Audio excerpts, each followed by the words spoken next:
Guys আগে একটু এই ভিডিওটা দেখেন, তারপর আমি কিছু বলতাছি। হ্যাঁ, আপনার মতো একজন সিজুকা পাশে থাকলে আমি নবিতা কঠিন থেকে কঠিন কাজও করে ফেলতে পারি।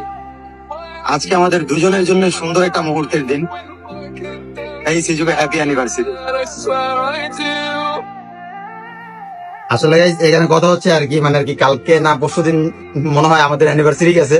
হ্যাঁ, তো আর কি আমি এই ভিডিওটা আপলোড করছি, আর মানুষজন কেউ কমেন্টে লাগতেছে যে ভাই আমি বিদেশ গেছি মাত্র 3-4 মাস হয়েছে, আমি আপনাদের বিয়া খেয়ে আসছি, আপনাদের অ্যানিভার্সারি হয় কেমনে? অনেকে বলতেছে যে কি মাত্র কয়েক মাস হইলো ধুমধাম করে বিয়ে করলো, কিন্তু অ্যানিভার্সারি হয় কেমনে?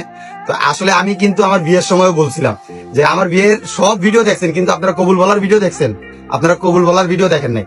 এর কারণ হচ্ছে আমাদের বিয়ে হয়েছে প্রায় 1 বছরের উপরে হয়ে গেছে। তো আর কি এই যে এটা হচ্ছে আমাদের ফার্স্ট অ্যানিভার্সারি।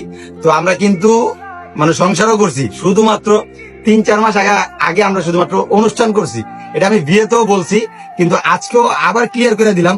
তারপরেও যদি কোনো বিশ্বাস না হয়, তারপরেও আমি মনে করেন না আমাদের কাবিননামা দেখাইতে পারবো যে আমাদের বিয়ে কবে হয়েছে।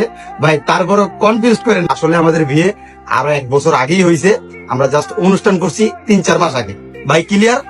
তারপরও ক্লিয়ার না হইলে এটা মানে কি আমরা লাইভে এসে প্রমাণ করে দিব? ভাই পাগল বানায় লাইছেন ভাই।